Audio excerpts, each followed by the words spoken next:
Olá, amigos da TV Transamérica, estamos ao vivo aqui diretamente dos estúdios do canal 59 e também pelo Facebook da TV Transamérica, o Facebook do Verdade Expressão e também pelo site verdadeexpressão.com.br. Por lá você pode participar pelo site, pelo Facebook, mandando sua pergunta, seu comentário, sua crítica aqui. Lembrando que nós também estamos no WhatsApp, que é o 41 99613 3677. Também podemos interagir, você comentando ali na timeline da transmissão, mande sua pergunta por lá ou então pelo contato do WhatsApp. Nós estamos com as entrevistas com os pré-candidatos ao governo do Estado e dando sequência a essa série de entrevistas, estamos aqui com o pré-candidato ao governo do PSOL, que é o professor Luiz Romero Piva. Boa tarde, professor Piva. Uma honra recebê-lo novamente, né, aqui como pré-candidato agora como governo, né? A época, em 2016, você era pré-candidato a prefeito de Almirante Tamandaré. Agradeço a oportunidade, aproveito aqui para cumprimentar as pessoas que nos prestigiam, em especial o conjunto dos filiados do PSOL. Registro aqui o meu boa tarde. Professor Piva, por que o seu nome como pré-candidato ao governo? Como que foi definido isso dentro do partido? Num partido socialista, de esquerda, como é o PSOL, a tradição é que as coisas são decididas coletivamente. Então, houve um amplo debate, vários nomes se apresentaram, e ao final dos debates, o meu nome foi apontado para representar o PSOL aí como candidato a governador.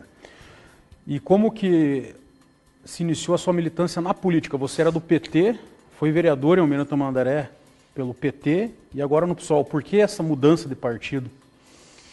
Antes da mudança de partido, eu queria dizer o seguinte, que eu iniciei a minha participação nos movimentos sociais.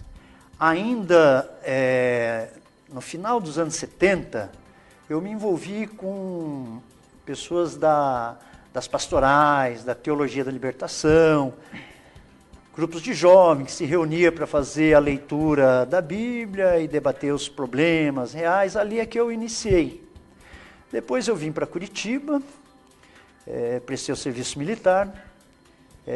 Depois disso, entrei na universidade. Na universidade, eu atuei no movimento estudantil.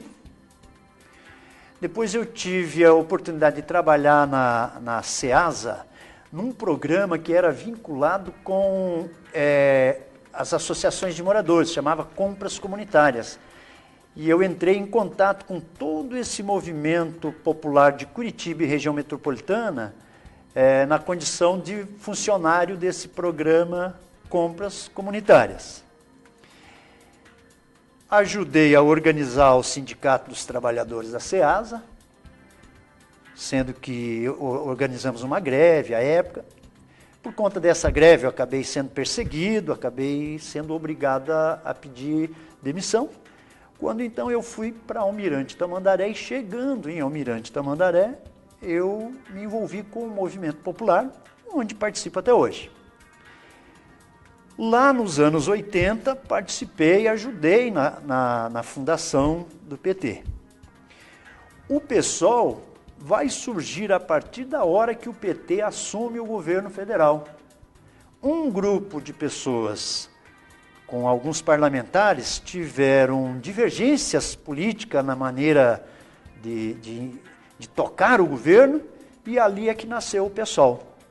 E à medida que eu entendi que essas pessoas estavam fazendo uma leitura correta, onde o PSOL veio a se transformar num abrigo para todos aqueles que defendem um mundo melhor, que defendem uma sociedade mais justa, mais solidária, eu acabei então entendendo que o PSOL era o melhor caminho para manter tudo aquilo que eu defendo, que eu sempre defendi e continuo defendendo. E essa mudança de partido, por que você mudou de partido, você pessoalmente? Você quis aderir ao PSOL e sair do PT? Porque eu entendi numa oportunidade que o PT abandonou aquilo que era a sua linha inicial, de ser realmente um partido comprometido com as transformações. Teve um momento da história em que o PT optou em se aliar com essa gente que está aí no poder há muitos anos. Foi nessa hora que eu achei melhor sair do PSOL. E pela história, eu acho que eu não estava muito errado, que hoje você está vendo que essa mesma turma que o PT priorizou lá na época, hoje estão perseguindo o PT, né? E como que é o desafio de ser professor no estado do Paraná? A PP Sindicato, a gente sabe aí que tem várias brigas aí, né? Reivindicações perante o governo. Como que você se coloca dentro dessa luta aí? Então, ser professor no Paraná da escola pública é muito difícil. Porque aqui, a elite dirigente, eles odeiam a educação. Veja, lá em 89... o irmão do Osmar Dias, o que ele fez? Bombardeou, pisoteou, bateu, agrediu, machucou um monte de gente. Professoras, professores, educadores de modo geral.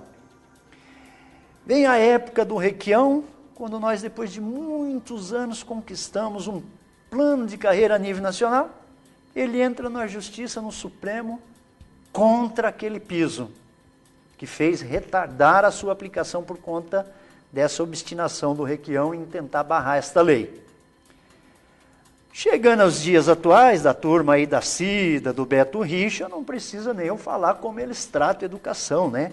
Eles tratam de uma forma violenta, agressiva, haja visto aquele massacre de 29 de abril, né? E como que você avalia, você falou bastante do Beto Richa aí, do governo, agora a Cida que continuação, como que você avalia o governo Beto Richa? O governo Beto Richa, ele continua, né? Com a Cida. Aliás, vamos nominar. Eu estava lá no 29 de abril, pro lado dos que levaram bomba, bala de borracha. Do lado de lá estava a turma jogando bomba. Quem que estava do lado de lá? O Beto Richa, a Cida, o Ratinho, que era secretário, e toda a sua bancada, que à época ficou conhecida como bancada do Camburão. E esse dia 29 de abril, ele demonstra o seguinte: nós precisamos recomeçar a educação pública no Paraná, porque ali houve um desrespeito muito grande com as educadoras, os educadores. Então nós precisamos pensar num governo novo que respeite essas pessoas, que respeite todos os educadores, um governo que cumpra a lei do piso, que cumpra a lei da hora-atividade, que cumpra a lei do número de alunos por sala de aula, que cumpra aquela lei que Getúlio Vargas já criou, que é o direito da reposição salarial, que a Cida não cumpre, que o Beto não cumpriu, que essa turma não cumpriu. Então, fazer uma verdadeira revolução na educação do Estado do Paraná é cumprir a lei. Sobre a Cida Borghetti, até vou pedir para a Isis ler a matéria que saiu agora há pouco no nosso portal, sobre a proposta que ela fez para o funcionalismo público. Daí eu gostaria que o professor Piva comentasse. Boa tarde. Aqui a matéria da Cida Borghetti.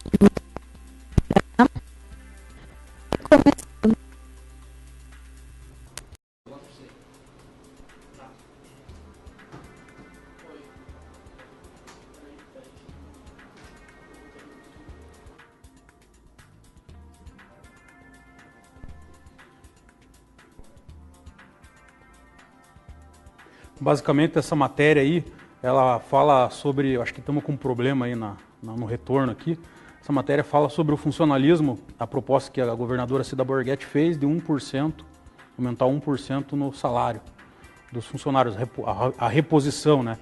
A hora que tiver a matéria, por favor, me avisa aqui, para a gente passar ela completa. Eu gostaria que você comentasse qual que é a sua opinião sobre isso daí. Lembrando que o Beto Richa já vai fazer quase 3 anos que não dá esse reajuste aí. Continua sendo um desrespeito com as pessoas. a Cida e o Beto, eles aumentaram os impostos em cerca de 90 mil itens do ICMS. Eles tiveram a coragem de aumentar o IPVA em 40% de 2015 para 2016. Eles aumentaram tudo. Eles praticamente inviabilizaram uma série de segmentos do comércio que hoje está indo comprar em Santa Catarina, São Paulo, porque lá é mais barato. E aí, quando se trata do servidor, ela ter a coragem de propor 1%, eu acho que ela é muito corajosa em vir a público promover este verdadeiro desrespeito. Quanto era a gasolina em 2015? Era R$2. Hoje a gasolina está quase R$5. Ora, 1% realmente é um desrespeito. Só para complementar aqui, então, a proposta dela é de 1%, eu achei a matéria aqui, para os servidores públicos estaduais. Ela apresentou hoje pela manhã, com a coordenação do Fórum das Entidades Sindicais dos Servidores Públicos do Paraná. A categoria reivindica aumento de 2,76%, equivalente à inflação dos últimos 12 meses. O governo alega não ter condições financeiras de pagar a reposição e as promoções e progressões de carreira, que deve custar 280 milhões. O impasse levou a Assembleia a adiar por 2 vezes consecutivas a votação de 5 projetos que prevêem um reajuste de 2,76% para os servidores do Legislativo, Tribunal de Justiça, Tribunal de Contas, Ministério Público e Defensoria Pública. Acampados no Centro Cívico, os servidores do Executivo que estão com os salários congelados desde 2016, professor Piva, cobravam o mesmo reajuste oferecido ao funcionalismo dos demais poderes. Então, eles estão reivindicando aqui o mesmo reajuste que os demais funcionários de outros poderes. E cá para nós, esses 2% aí já é insuficiente, porque a rigor, de 2016 para cá, foi um pouquinho mais do que isso, que me parece que está se falando apenas esse ano. Não, nós estamos em 2018, 2017 foi 0, 2016 foi 0. Então essa conta, ela precisa ser equacionada, como eu disse, respeitando a lei. Há uma lei no Brasil que toda categoria, todo ano, tem lá um período que é a chamada data base, que é o momento onde o patrão, no mínimo, repõe a inflação. E vou te dizer, na iniciativa privada, se lá um pequeno comerciante, um microempresário, se ele não cumprir essa lei, ele vai para a cadeia. Por que no governo do Estado não precisa cumprir a lei? Então fica aqui o meu registro. De fato, nós precisamos para o ano que vem um governo que respeite as pessoas, que respeite os servidores, o serviço público. E vocês estão vendo, essa gente que aí está, há anos e anos governando o Estado do Paraná, em favor dos seus interesses, dos interesses dos seus familiares. Então nós temos que romper com esta lógica na eleição de 2018. Dentro dessa situação aí que envolve os professores, eu faço essa pergunta para todos os pré-candidatos e não posso deixar de fazer para você: como que você avalia a atuação da APP Sindicato? Porque tem uma grande, principalmente pessoas ligadas mais à direita, criticam que a APP Sindicato não é um sindicato, e sim um puxado de um partido, dos partidos de esquerda. Qual que é a sua opinião sobre isso? Veja bem, não há democracia sem respeito à organização dos trabalhadores. É uma obrigação de qualquer democrata respeitar os sindicatos, respeitar a APP. Eu, como filiado da APP, eu tenho todo o direito em debater os rumos da instituição nos momentos oportunos. Se dependesse de mim, nós teríamos tido uma outra diretoria. Eu não votei nessa diretoria que aí está atualmente. Mas o momento de discutir isso é quando tem a disputa eleitoral dentro do sindicato. Porque senão passa a ser uma desculpa para você não atender os trabalhadores. Se eu for o governador, Eu não vou perguntar quem que é o dirigente do sindicato lá dos carcereiros, eu não vou perguntar de que lado é o dirigente do sindicato dos funcionários da agricultura, do meio ambiente. Não. Seja quem for o dirigente, é um problema da sua categoria. O governante tem que ter um respeito.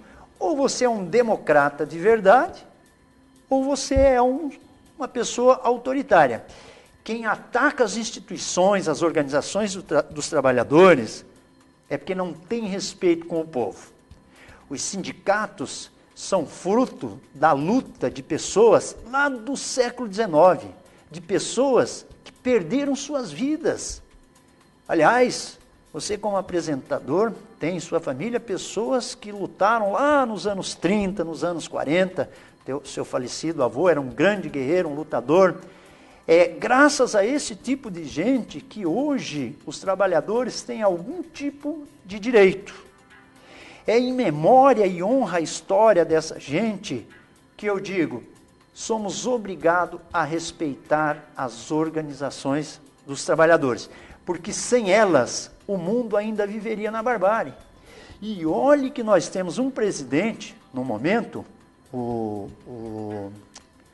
Temer. Aquele lá, o vampiro lá, me fugiu o nome, é o Temer. Temer. Vampiro brasileiro, que está tentando destruir direitos que foram conquistados há 100 anos atrás. Veja, é hora de dizer o seguinte, não mexam com nossos direitos, respeite nossas organizações. O Michel Temer, ao propor reforma da Previdência, aquela reforma trabalhista que ele votou, praticamente ele rasgou a Lei Áurea de 1888. Então eu digo a você que está me vendo aqui, é preocupante esses ataques aos nossos direitos e não podemos aceitar que ataquem as nossas organizações. Se elas têm lá os seus erros, isto é um debate interno de cada uma delas. Você teve lá no dia 29 de abril, teve no dia que teve o confronto lá com a Polícia Militar? Estive. Então, teve outros pré-candidatos que passaram aqui, eles comentam que aquele movimento, aquele conflito foi inflamado por candidatos da esquerda, tal como a senadora Gleisi Hoffmann e o senador Roberto Requião. Gostaria que você comentasse, você que esteve lá, qual foi a razão do conflito?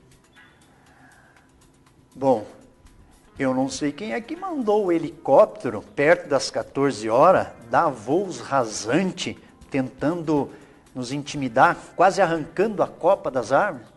Quem iniciou aquele massacre foram os helicópteros. Quem não estava lá não tem ideia. Uma coisa horrorosa. Soldado em cima do palácio com arma na mão. O helicóptero que parecia uma guerra do Vietnã, com a porta aberta e o soldado com a arma na mão. E dali a pouco eles começaram a atirar. E eu olhava para o lado, o que eu mais via eram mulheres. Haviam servidores de todas as categorias lá, mas certamente o maior número era da área de educação.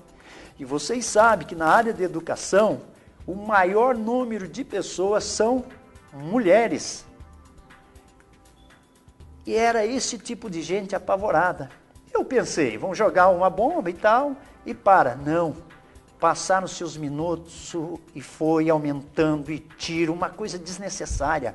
Quem estava lá bem pertinho como eu, e eu invoco, olha, eram mais ou menos 50 mil pessoas que estavam lá. Quem sentar aqui e der entrevista dizendo que foram os infiltrados que provocaram aquilo lá, estão mentindo. Se algum candidato a governador, se o Ratinho, se a Cida, se o Osmar vier com essa conversa aqui, vão estar mentindo. E eu e mais os 49.999 que estavam lá, nós sabemos. O governo estava predisposto a promover aquele massacre. Tudo começou com um rasante violento do helicóptero e eles, sem mais nem menos, começaram a atirar bomba. O que o Beto Richa falou na televisão à época, dos verdadeiros terroristas se preparando, eram estudantes da área de saúde preparando um líquido para proteger o olho do gás lacrimogênio. Foi a coisa mais ridícula, ele disse que eram terroristas, né? E aí vou te dizer uma coisa, o Requião não é tão corajoso assim não, ele só chegou lá depois das 5 da tarde, quando a onça estava morta. A Gleice, então, nem se fala, chegou um pouco mais depois, viu? Eles chegaram bem depois. Então, não é bem do jeito que a turma está contando. Então, quem quiser conhecer essa história, pede para o seu filho perguntar para o teu professor que estava lá, sabe? Agora, quem estava lá no Palácio Iguaçu, o Ratinho, a Cida, eles são suspeitos para falar disso. Eu não tenho nada contra eles, sabe? Até são gente muito bom de conversa, falam bem que dá gosto. Para passar a noite num velório com eles deve ser uma beleza. Agora, também não precisa mentir, não precisa falar que foram as professoras que iniciaram aquele massacre. Dentro desse panorama aí, que a gente tem um debate muito grande hoje no país sobre a linha ideológica, esquerda, direita, eu gostaria que você falasse, na sua visão, o que é ser esquerda e o que é ser direita. Essa é uma boa pergunta. Os tempos em que vivemos, em que há um verdadeiro massacre ideológico contra aqueles que se colocam como esquerda. E eu percebo um grau de desinformação muito grande. E aí queria compartilhar com quem está me vendo uma experiência que eu tive essa semana. Um aluno meu falou assim, professor, você é de esquerda, né? Eu falei, sou. Ele falou, olha, professor, eu não gosto de esquerda. Tenho raiva da esquerda. Eu falei, mas por que você não gosta da esquerda, que você tem raiva? Ele disse, não, porque é só gente ruim, é só gente que não presta. Eu falei, mas me dê um exemplo. Aí ele falou, ué, Adolf Hitler era de esquerda. Aí eu pensei, um menino de 14 anos, por sorte que ele perguntou isso para mim, falou isso para mim. E aí eu perguntei para ele, mas espera aí, um sujeito que manda matar o outro porque o outro é judeu, que é de outro povo, essa pessoa é de esquerda? Não, essa pessoa é de direita. Aí eu olhei para esse menino e falei, vou fazer um teste com você, vou descobrir se você é um menino de esquerda ou de direita. Eu falei assim para ele, você é o tipo de pessoa que fica indignada quando vê um ser humano passando fome e um outro abrindo um litro de vinho de 5 mil reais? Se eu fico indignado, então você é de esquerda. Você é do tipo que fica indignado de ver que a polícia na periferia chega dando tiro e matando quem é pobre, quem é preto. Você fica indignado com isso? Fico. Então você é de esquerda. Quando você vê no noticiário que o Brasil é um campeão em matar pessoas porque são LGBT, você fica indignado com isso? Fico. Então você é de esquerda. Você quer um mundo melhor para você, para sua mãe, para os seus irmãos, você quer ser tratado em igualdade? Claro, professor. Eu falei, então você é uma pessoa de esquerda e você não sabia. Então, é essa reflexão que eu venho fazer para as pessoas. O PSOL, ele é um partido socialista no sentido seguinte, nós sonhamos e lutamos por uma sociedade mais justa, igualitária, solidária. Nós queremos um respeito a todos os seres humanos. Isso é ser socialista. Nós queremos o fim de toda forma de opressão contra os seres humanos. Nós queremos a igualdade entre todas as pessoas. Isso é ser socialista. E isso é o que o pessoal defende. Nós não queremos como dizem os outros. Os outros vão sentar aqui e dizer, não, nós vamos melhorar isso, vamos melhorar aquilo. Nós do PSOL, nós queremos ir além disso. Nós queremos transformar. O que é que vocês vão fazer no governo do Paraná? O PSOL, quando eu for o governador, eu vou ser obrigado a que transforme o que aí está. Transformar o que aí está significa, por exemplo, não ter mais aquela roubalheira de dinheiro público.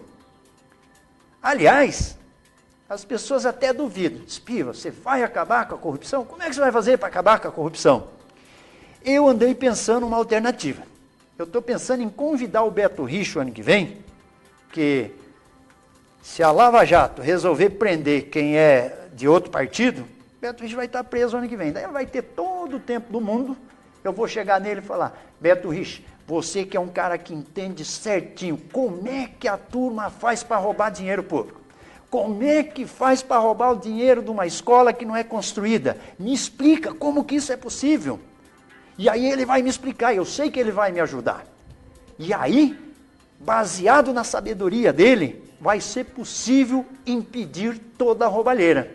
Mas eu posso pedir ajuda para mais gente.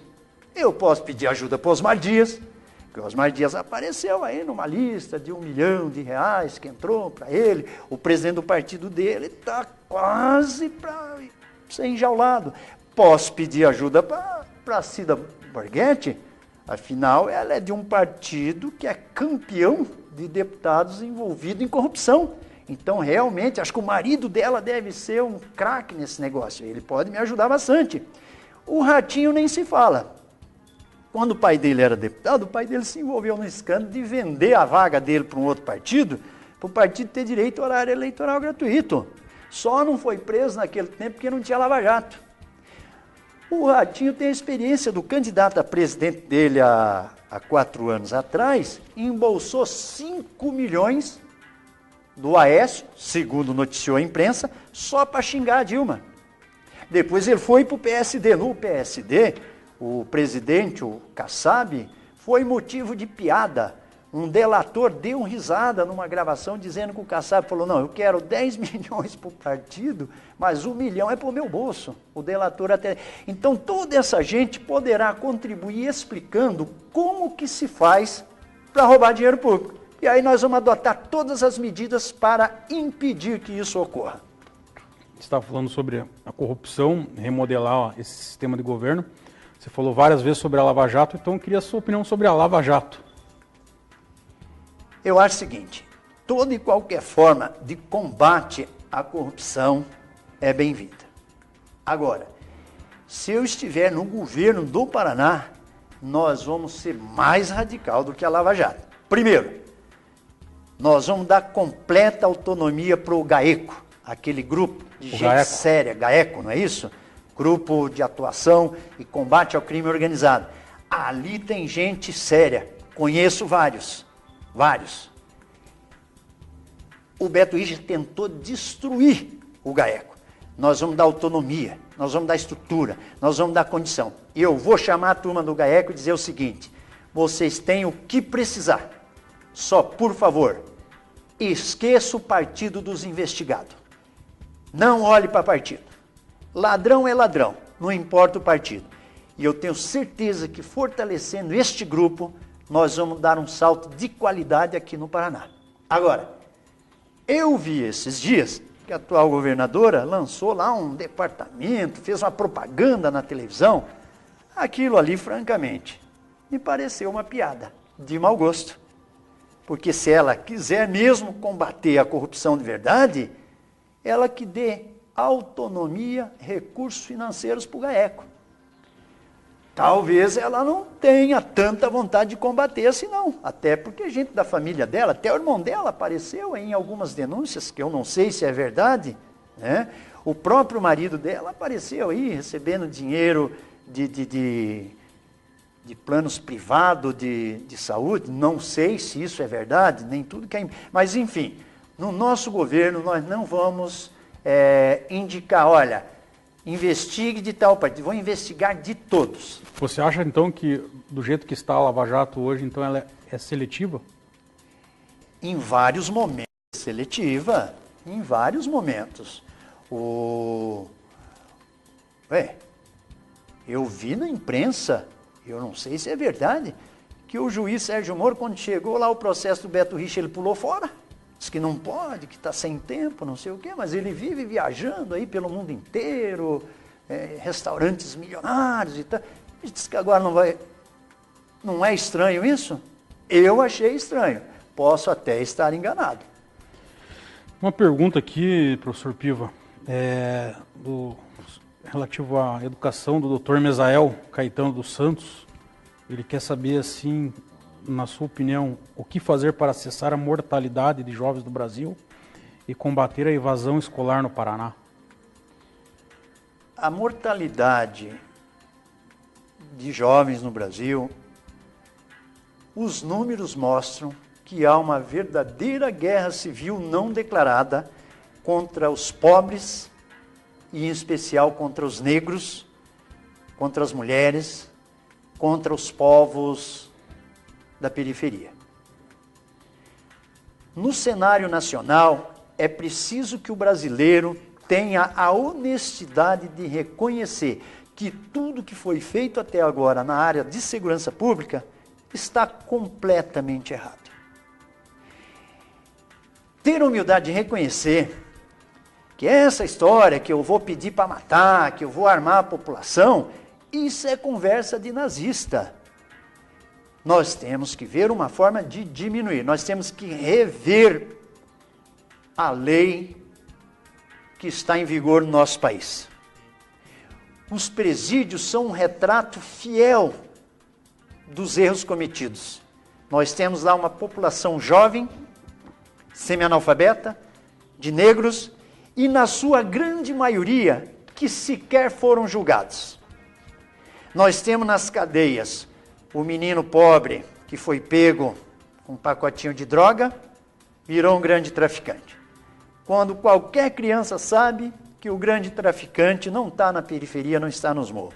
Os grandes traficantes estão em ambiente de ar-condicionado, andando de avião, e para não me deixar aqui mentir, até em helicóptero de senador, né? Apareceu um helicóptero de um senador lotado de droga. Então veja, o Brasil está mirando nos pobres, no encarceramento. Nós estamos matando mais do que matam países em guerra. Então, respondendo ao professor e agradecendo a participação dele... Dr. Mesael Caetano. Mesael, obrigado pela sua pergunta. Nós precisamos de uma outra política no cenário nacional, que aí não depende da minha vontade, depende dos deputados. Aí eu aproveito para pedir, Mesael, que olha, vote num dos candidatos a deputado do PSOL que vão defender isso que eu estou dizendo aqui. E para senador, eu vou pedir para você, vote nos dois candidatos do PSOL. Os nossos pré-candidatos defendem a mesma coisa que eu. Esses pré-candidatos nossos, no caso do Senado, a professora Jaqueline e o Rodrigo Tomazini, eles têm a mesma visão que a nossa bancada tem, de rever a atual legislação, que ela está completamente equivocada. Enquanto governador do estado do Paraná, nós temos que enfrentar o problema da evasão. Não vai depender só do governador. Agora, se o governador do Paraná respeitar a educação, as educadoras e os educadores, se tiver um governador que entende a educação como investimento e não como um prejuízo, porque hoje em dia no Paraná, a política do Beto e da Cida é a política de economizar na educação. Fechamento de turmas. De 2016 para 2017, o fechamento de turmas ocasionou o desemprego de 8 mil educadores. De 2017 para 2018, mais ou menos uns 3 mil. Eles fecharam turmas, fecharam escola. Não, no nosso governo nós queremos abrir turmas, nós queremos abrir a escola. Nós queremos reduzir o número de alunos por sala de aula para que tenhamos uma qualidade maior do ensino. Talvez com uma qualidade maior, com uma escola mais atrativa, com programas que incentivem a prática esportiva, quem sabe a gente consiga trazer esse menino e essa menina para dentro da escola. E é muito mais barato, centenas de pessoas já disseram isso, é muito mais barato gastar dinheiro com educação do que com presídio. A Simone Busato fez uma outra pergunta aqui para você. Ela quer saber o seguinte: considerando que a rejeição do pré-candidato ao Senado, Beto Richa, é muito grande, aumentariam suas chances de se eleger ao Senado. Por que a escolha do pleito a governador e não ao Senado? Muito obrigado pela participação, agradeço. E eu queria te dizer o seguinte, num partido como o nosso, de tradição socialista, que vem lá do século XIX, não existe a decisão individual. Todas as decisões são coletivas. Então, não dependeu da minha escolha. O conjunto das pessoas entenderam que o meu nome era o mais apropriado nesse momento como pré-candidato a governador. E entendeu que o nome do Tomazini e da professora Jaqueline eram os nomes mais indicados para concorrer ao Senado. Então, agradeço e te respondo dizendo o seguinte, eu sigo aquilo que é o combinado no coletivo. Como a gente diz lá no pessoal, combinado não sai caro.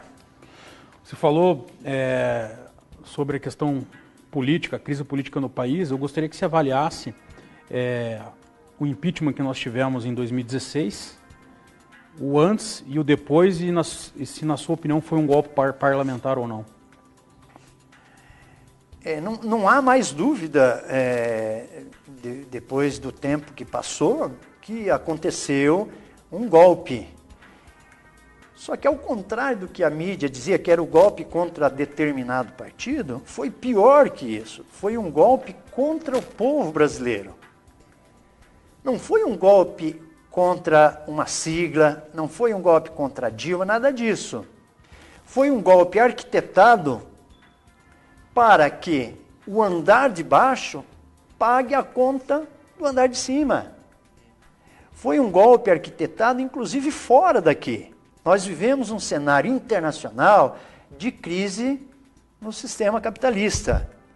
E quando entra em crise, os que estão em cima, eles não abrem mão de nenhum tipo de privilégio. Para manter os privilégios, você tem que aumentar os prejuízos contra aqueles que vivem do seu trabalho. E o que eles fizeram? Bom, a primeira reunião de trabalho do Temer foi com as petrolíferas estrangeiras para distribuir o nosso pré-sal. A segunda preocupação dele foi mirar nos milhões de aposentados que ganham salário mínimo. Eu não vi em nenhum momento o Temer mirar no auxílio moradia de 4.500 por mês. Eu não vi em nenhum momento ele mirar nos privilégios dos poderosos. Ele mirou numa reforma trabalhista que as pessoas ainda não perceberam, mas a reforma trabalhista do Temer, ela tomou direitos conquistados ao longo de 100 anos.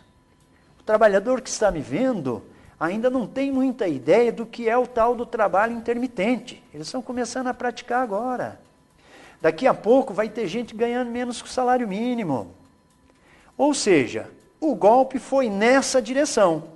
Tem uma turma de cima, tem seus privilégios. Só dá para manter isso se apertar na turma de baixo. Então eu digo a vocês, abram o olho nessa campanha eleitoral de 2018. Essa campanha ela é crucial, especialmente na eleição de presidente. E aí sou obrigado, desculpe a falta de modéstia, a dizer o seguinte, o melhor candidato a presidente é o Guilherme Boulos do PSOL. Aliás, a melhor candidatura a vice-presidente é a nossa candidata do PSOL, a maior líder indígena desse país, a Sônia Guajajara. Em 518 anos, é a primeira vez que uma representante dos donos do lugar está disputando um cargo de tamanha envergadura. O Guilherme Boulos é um homem que tem lado. Apesar de ter vindo de uma família que lhe ofereceu as condições, ele não teve dúvida em optar por o lado dos oprimidos, dos que sofrem, dos que lutam. Então, olha, francamente, a chapa do PSOL, com as pré-candidaturas Guilherme Boulos, Sônia Guajajara, você que está me vendo, tem a oportunidade no primeiro turno em escolher pessoas comprometidas com aqueles que vivem do seu próprio trabalho. Dentro dessa questão presidencial, gostaria que você falasse então sobre a posição do PSOL em defender a questão do ex-presidente Lula, da liberdade dele e da questão da possibilidade dele ser candidato. Então, o pessoal entende que o Lula tem o direito de ser candidato. Eu não vou votar para ele, eu vou votar no Boulos. Mas prender alguém que aparece em todas as pesquisas às vésperas do pleito eleitoral é uma coisa meio estranha. É uma coisa meio estranha. Então, essa é a posição do pessoal. Nós defendemos o nosso lado, mas nós não atacamos os outros como inimigo, compreende? Mas até aquele maluco lá, como chama? O Bolsonaro, até aquele lá a gente acha que tem todo o direito de ser candidato. E olha que a gente acha que ele é um sujeito completamente equivocado. O Geraldo Alckmin, envolvido lá em desvios de dinheiro da Rodoanel, não sei o quê, o José Serra com 20 milhões na conta na Suíça, até essa gente, nós, o pessoal, entendemos que tem o direito de concorrer. É nesse sentido. O pessoal é aquele tipo de partido seguinte, aonde tiver uma injustiça, nós ficamos contra a injustiça. Aliás, isso já foi ensinado por nós, por pensadores mais antigos, né? Que já escreveram e já falaram esse tipo de coisa. Se você é uma pessoa correta, que tem lado, onde tiver uma injustiça, fique contra a injustiça. Tem esta capacidade de se indignar com aquilo que está errado, sem perder a ternura, como disse Che Guevara. Mas nesse sentido, então, você considera que essa lei da ficha limpa não teria cabimento, então, que essa lei da ficha limpa que prevê que condenado em segunda instância está impedido de concorrer de ser candidato, você acredita que essa lei da ficha limpa venha a violar a questão constitucional da presunção de inocência? Seria esse o teu pensamento? Veja bem, quem criou essa lei da ficha limpa aí foi o Lula, né? Ele que assinou e tal. Sim, foi em 2010, inclusive, quando ele era presidente. Para nós, o pessoal, nós já somos ficha limpa antes da lei. A gente nunca pegou esses dinheiro de roubo, nunca aceitou esse tipo de coisa. A gente sempre fez campanhas modestas, até porque essa história que as campanhas são milionárias, francamente, vocês estão vendo agora, é conversa de quem quer roubar, quem quer meter a mão no dinheiro. Esse negócio que precisa de milhões para fazer. Por exemplo, a companheira Gleice disse que gastou 14 milhões numa campanha para prefeito de Curitiba. É muito dinheiro. Isso não é dinheiro para campanha, isso é dinheiro para comprar votos. Então, nós, o pessoal, nós nunca tivemos essa coisa de compra de voto. Então, para nós, nem precisava ter a ficha limpa, ou podia ter muito antes. Agora, o debate que você levanta, e que a turma do Lula levanta, eu não sou advogado, não entendo, mas eles levantam que o desembargador lá do TRF4, em não sei quantas horas, o homem leu não sei quantas mil páginas. Um outro lá, em 15 minutos, entre uma decisão de Brasília e mandar prender, já mandou prender. Então, me parece que tem algo... Olha, tem angu nesse caroço aí. Porque os processos são demorados. E contra o Lula foi rápido, foi muito rápido. Então dá para ficar meio desconfiado. Agora, eu avisei o Lula. Lá atrás, quando eu saí para vir para o pessoal, falei, olha Lula, não esqueça daqueles contos infantis quando a gente vende a alma para o diabo, um dia ele vem buscar. E o Lula se abraçou com essa turma no governo dele. Estavam juntos lá, até o pessoal da CBF, que hoje está em cana, estava junto com ele. Agora que ele caiu em desgraça, vieram puxar o pezinho dele. Tem inclusive um dos apoiadores dele, que gostaria que você comentasse, é o Renan Calheiros, né, que já está fazendo campanha para ele. Até onde você acha que é saudável para a esquerda ter novamente, você que está na esquerda, até onde que você acha que é saudável para a esquerda ter novamente o Lula presidente? É como falei aquela hora, se você é de esquerda, você é a favor da igualdade, você é a favor de um mundo melhor para todos, e o Renan Calheiros representa o contrário disso. É um verdadeiro coronezinho moderno, que deita e rola lá, que sacaneia com o povo de Alagoas. Então veja, quem é de esquerda não se alia com esse tipo de gente.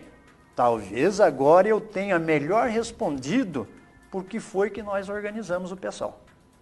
Certo. Você comentou sobre o Bolsonaro. Na sua opinião, o que representa o Bolsonaro como presidente do país? Então, o Bolsonaro é a saída fácil. Ele tem aquela conversa mole, olha, vamos sair matando, vamos atirar, vamos dar arma para todo mundo. E aí as pessoas desavisadas do nosso povo estão vendo, olha, o homem tem facilidade em resolver a situação. Aí quem está me assistindo e pensa isso, eu vou pedir que faça uma reflexão. Quando o Bolsonaro defende, que veja bem, repito, eu defendo que ele tem todo o direito de concorrer à eleição. Mas pesquisem o que ele defende. Por exemplo, ele defende o Estado mínimo. Ótimo. Mas o que será o Estado mínimo? Então, por exemplo, você que é motoqueiro, que está me assistindo aqui, no Estado mínimo do Bolsonaro, se você cair ali na rua e quebrar a perna, não vai ter o SAMU e o SIAT para te recolher. No Estado mínimo, só vai ter ambulância para quem é rico. Quando ele defende o Estado mínimo, ele se esquece que o Estado já é mínimo para o povo pobre. Agora, para ele que é deputado há mais de 30 anos, com poupudo salário, cheio de mordomia, para ele não precisa de Estado. Então eu tenho dito para as pessoas que pesquisem aquilo que ele defende. E o que ele defende não é aquilo que interessa para o povo pobre, para o povo trabalhador. Vou mais longe. Peço às pessoas que pesquisem a história de Adolf Hitler. As pessoas pobres da Alemanha também foram enganadas por ele. Depois que viram o que ele fizeram, ficaram envergonhados. Então, pesquisem a história e procurem traduzir as propostas que ele formula. Se essas propostas, quando ele diz, por exemplo, sair atirando por aí vai resolver o problema da violência, se isto resolvesse, o Brasil era o país mais seguro do mundo e a Suíça seria o país mais violento do mundo, porque lá o policial sai para a rua sem usar arma. Então vejam, ele é uma pessoa completamente equivocado e nós realmente não podemos incorrer numa volta, enfim, num recuo tão grande. Ele se apresenta como um legítimo representante dos de cima, inclusive dos militares, enfim, as propostas dele, bem analisadas, com carinho, elas não são do interesse nosso enquanto povo trabalhador. E o que você pensa daqueles que defendem a intervenção militar? Você que militou tanto pela questão da democracia, da liberdade, o que você tem para dizer para essas pessoas que às vezes até com certo nível de desconhecimento pedem a volta da ditadura militar, da intervenção militar? Eu fico preocupado com essas pessoas, porque elas realmente desconhecem a história do Brasil. E esses dias eu estava pensando, e acho que a culpa é da escola. Sabe em que época que entra a ditadura militar no ensino? No último bimestre do último ano do ensino fundamental, que é aquela época, novembro para dezembro, em que as crianças já estão estressadas, que as escolas são obrigadas a organizar passeio, um futebolzinho, que está todo mundo... É nessa hora que aparece esse assunto. Então, como entra numa época que não dá tempo de estudar direito, é compreensível que as pessoas não saibam o que foi isso. É compreensível que as pessoas não saibam que os militares sempre deram errado quando se meteram na história política do Brasil. Lá em 1800 e cacetada, lá com o Marechal Floriano, Marechal Deodoro, já demonstraram que eles não eram do lado do nosso povo. Na ditadura de 1937, lá estavam os militares com o Getúlio Vargas perseguindo as pessoas. O que eles fizeram em 64, então, é algo que é só pesquisar nos livros. É bom lembrar que a ditadura militar se desmontou porque nos anos 70, eles meteram o país numa crise econômica profunda. Quando veio a crise do petróleo, quando veio a inflação acelerada. Para se ter uma ideia, a essa época, os militares nem saíam mais do palácio, porque eram vaiados, porque eles se revelaram um verdadeiro fracasso. No início da ditadura militar, quando eles pegaram muito dinheiro dos banqueiros internacionais, eles construíram algumas obras, teve o que eles chamaram de milagre econômico. Com um detalhe, nessa época era proibido denunciar. Quem denunciasse corrupção era torturado, era morto. Tiveram denúncias, as pessoas que denunciaram foram mortas e torturadas. Mas nenhuma criancinha acredita que Itaipu não teve corrupção, que a Ponte Rio-Niterói não teve corrupção, que a construção daquelas usinas atômicas que até hoje não funcionam direito, e ali foram gastos bilhões, não foram milhões não, foram bilhões de dólares. As pessoas não têm ideia que esses trilhões que consomem quase metade do orçamento da União para o pagamento de dívida, foi obra dos militares. As pessoas não têm dimensão que os militares destruíram a indústria nacional brasileira. O Brasil fabricava caminhão, fabricava automóvel, eles acabaram com isso. O brasileiro não sabe, e eu lembro disso, eu era criança, eu estudei no tempo da ditadura militar. E no rádio eu ouvia o general fulano, diretor do departamento de marketing da ESSO, ou o general fulano de tal, diretor do departamento de marketing de tal empresa alemã, com salário em dólar. O que é que um general entende disso? É claro que era corrupção. As multinacionais nomeavam estes generais e coronéis em cargos fantasmas, pago em dólar, 100 mil dólares, 80 mil dólares, só que as pessoas do povo não sabem disso, não sabem disso. Então, qual é a ideia que elas têm? Era uma maravilha. Opa, 77, 78, 79, desemprego, fome, miséria, tanto é que eles não conseguiram nem impedir as greves. Tamanha era a insatisfação popular. Quem gosta de ditadura militar, vai morar lá na Coreia. Lá tem uma ditadura militar que não respeita ninguém, que não respeita o seu povo, não é verdade? E esses tempos eu vi um vídeo no Face de um caminhoneiro, coitado, gritando lá, intervenção militar, segurando uma faixa, dali a pouco começou a levar bomba borrachada, e aí ele gravou um vídeo ali chorando e arrependido do que ele tinha devenido. Os companheiros caminhoneiros que iniciaram a greve pedindo intervenção militar e que apanharam dos militares, agora já não defende mais intervenção militar, não. Outra coisa, aqui no Paraná, pedágio, qual a sua opinião?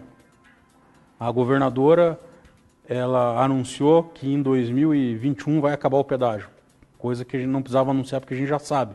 Qual que é a sua opinião? O contrato de pedágio vai acabar? Em 2021 ela anunciou e nós já sabemos. Gostaria de saber a sua opinião. Se você for governador, você vai renovar, vai criar uma outra alternativa? Qual a sua opinião? O que eu vi na mídia, que uma das maiores roubalheiras que teve no Paraná, que parece que foi maior do que esse dinheiro que a turma roubou da educação, maior do que o dinheiro roubado aí no setor de fiscalização, naquela chamada Operação Publicano, que foi no pedágio. Eu vi isso na imprensa. E vi na imprensa que eram milhões e milhões destinados a campanhas políticas. Então, se eu for o governador, nós vamos fazer uma auditoria. Nós queremos pegar lá desde a turma do Lerner. Político que pegou dinheiro de pedageira tem que ir para a cadeia e tem que devolver esse dinheiro. Ah, mas eu declarei lá. Não, mas não importa que declarou. Porque um pedágio como esse daqui a Paranaguá, que o cidadão paga mais alto no pedágio do que de combustível, isto é um roubo. E eu vi um procurador da República na televisão dizendo que o pedágio no Paraná era roubado, que aquela tarifa alta era super alta porque era desviado e destinado para o roubo.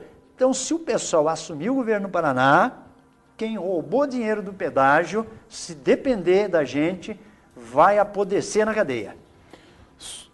Mais uma questão que envolve aqui o Estado, a gente já está caminhando para o final, aposentadoria de ex-governadores.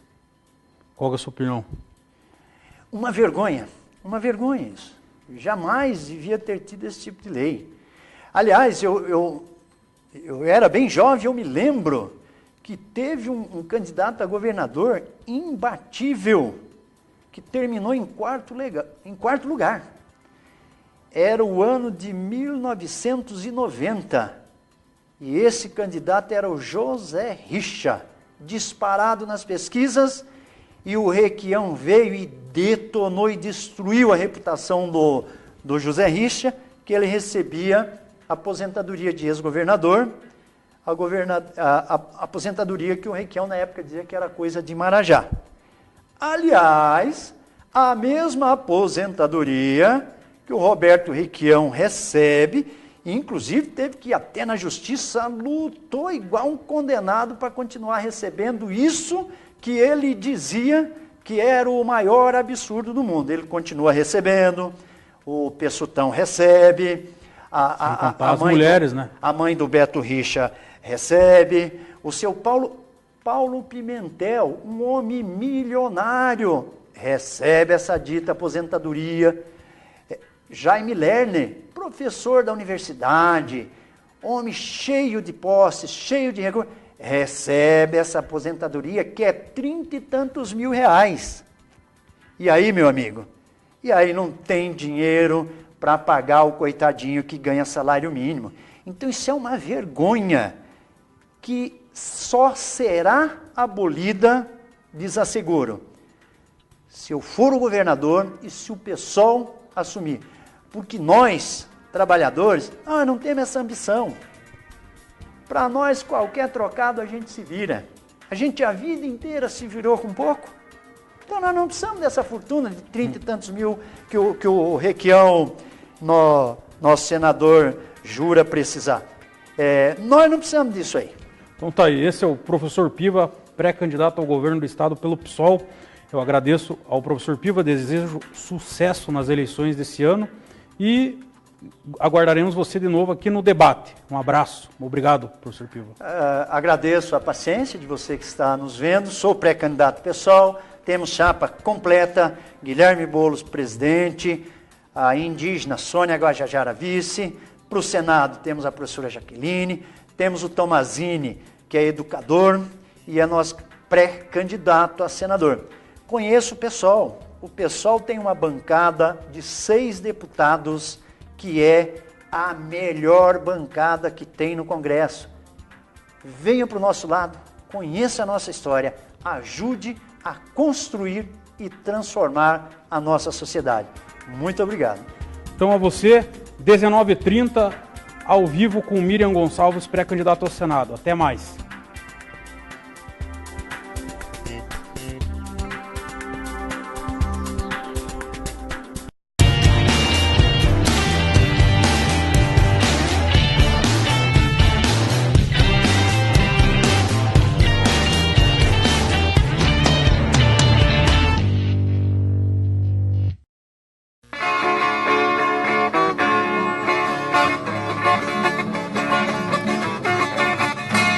Alô, amigos, alô, senhores, alô, senhoras, gente de Curitiba e região metropolitana. Vamos avisar, compadre Odorrodo, que nós estamos aqui todos os sábados. Todo sábado. 5h30 da tarde. Contamos com a sua audiência. Até lá, amigos!